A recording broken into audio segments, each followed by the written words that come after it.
तो आज हम एक थ्योरी लेकर के आए हैं जो कि होने वाली है अल्बर्ट बंडूरा का सामाजिक अधिगम का सिद्धांत यानी कि सोशल लर्निंग थ्योरी, जो कि यूपी टेट में आपके बहुत ज़्यादा काम आने वाली है। तो बिना देरी किए बढ़ते हैं सबसे पहले आगे।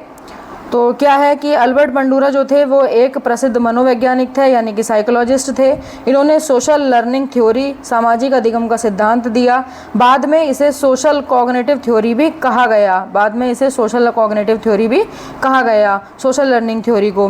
बंडूरा का मानना था कि बच्चे केवल दंड और पुरस्कार से नहीं बल्कि दूसरों को देखकर भी सीखते हैं। ठीक है, तो ये इस क्लास में होने वाली हर एक लाइन जो है वो मोस्ट इंपॉर्टेंट है, आप याद रखेंगे। लास्ट में हम वन लाइनर क्वेश्चंस के माध्यम से प्रैक्टिस भी करेंगे। ठीक है, आगे देखते हैं। सोशल लर्निंग थ्योरी सामाजिक अधिगम सिद्धांत का मुख्य विचार क्या था?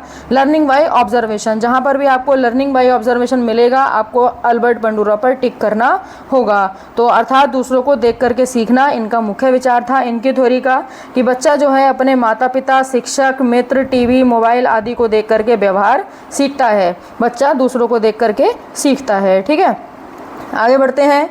अगला है इनका ऑब्जर्वेशन लर्निंग। अब इनकी थ्योरी के कुछ पॉइंट्स हैं। ऑब्जर्वेशन लर्निंग सबसे पहले है अवलोकन अधिगम, जिसमें कि बच्चा दूसरों को देख करके सीखता है, ऑब्जर्व करके सीखता है। एग्जाम्पल से हम समझते हैं कि बच्चा टीचर को, शिक्षक को पढ़ाते देखकर वैसे ही पढ़ाने की कोशिश करता है। जैसा कि स्कूल में टीचर पढ़ाती है बच्चा भी वैसे ही पढ़ाने की कोशिश करता है। तो ये ऑब्जर्व करके सीखता है। दूसरा है मॉडलिंग, अनुकरण करके सीखना। अनुकरण यानी कि किसी व्यक्ति के व्यवहार की नकल करना, नकल करके सीखता है। उदाहरण क्या है? बच्चा पुलिस वाले को देखकर सलाम करना सीखता है। बच्चा पुलिस वाले को देखकर सलाम करना सीखता है। ठीक है, अगला देखते हैं। आगे है इमिटेशन।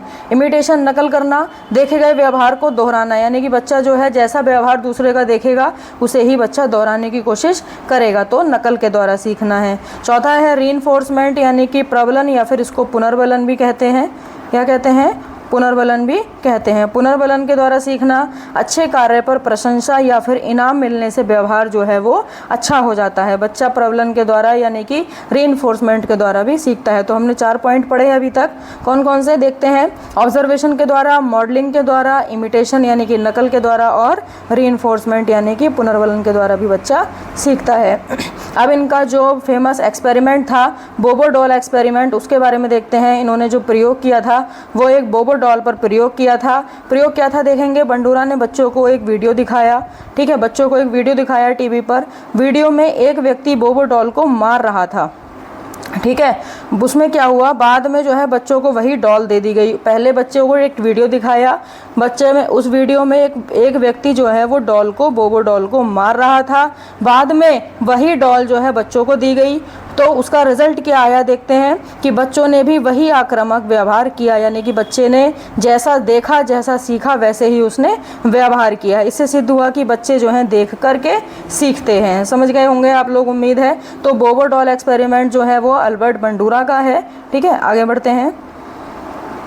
आप चित्र में देख सकते हैं बोबो डॉल एक्सपेरिमेंट है। Children observe adults mistreating a doll, यानी कि ये अडल्ट जो हैं वो डॉल को मार रहे हैं। And they mimicked adults by mistreating the doll too, और उसको देख करके बच्चा भी जो है डॉल को मारने लगता है। ठीक है, आगे बढ़ते हैं। इन्होंने अधिगम के 4 चरण दिए कि बच्चा जो है 4 तरीकों से सीखता है। अधिगम के 4 चरण बताए हैं अल्बर्ट बंडूरा ने।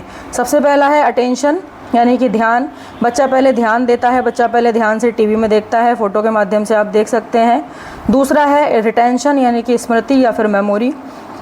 पहले बच्चा देखेगा, उसके बाद उसे याद रखेगा कि उसने क्या देखा था। ठीक है, फोटो में आप देख सकते हैं। फिर है रिप्रोडक्शन, पुनरुत्पादन। बाद में वही व्यवहार करेगा, बच्चे ने जो देखा वही वो व्यवहार करेगा। उसके बाद है फिर मोटिवेशन। मोटिवेशन क्या है?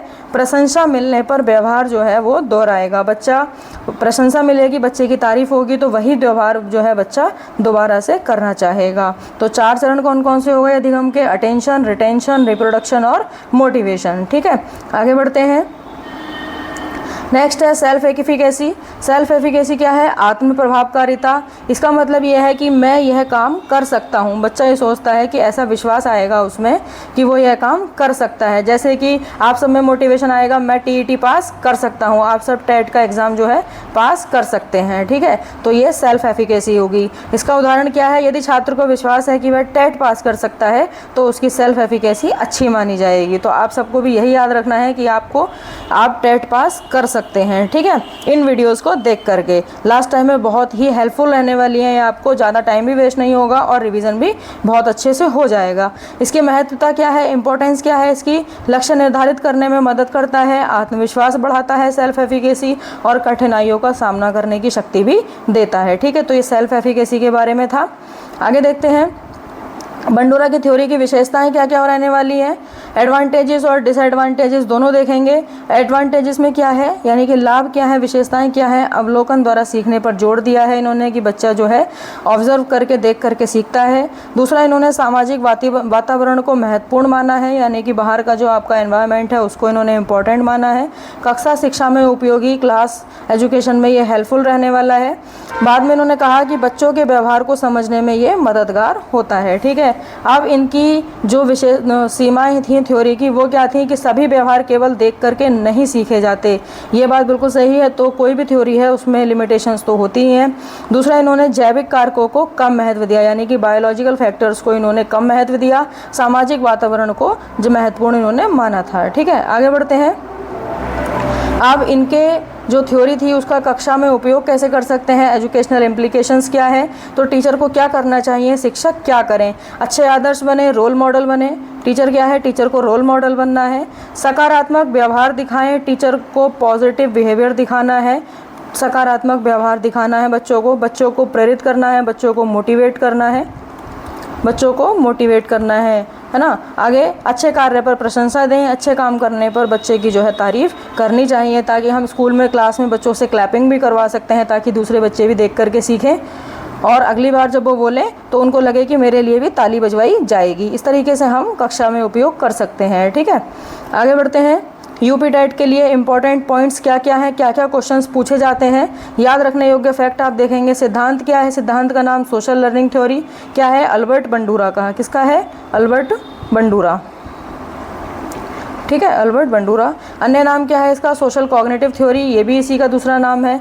मुख्य आधार क्या है इस थ्योरी का? ऑब्जर्वेशन और मॉडलिंग, यानी कि ऑब्जर्व करके और अनुकरण करके सीखता है। प्रसिद्ध प्रयोग किस पर किया इन्होंने? बोबो डॉल एक्सपेरिमेंट किया। और मुख्य शब्द इन्होंने क्या दिया? सेल्फ एफिकेसी इन्होंने मेन शब्द दिया, ठीक है। आगे देखते हैं, वन लाइनर रिविजन करते हैं। बच्चे देख करके सीखते हैं। इनकी थ्योरी में कहा गया कि बच्चा जो है वो देख करके सीखेगा। अनुकरण बंडूरा के सिद्धांत का आधार है। अनुकरण करना जो है, इमिटेशन करना जो है, मॉडलिंग करना, वो बंडूरा के सिद्धांत का आधार है। मोस्ट इंपॉर्टेंट पॉइंट है, याद रखेंगे वन लाइनर में।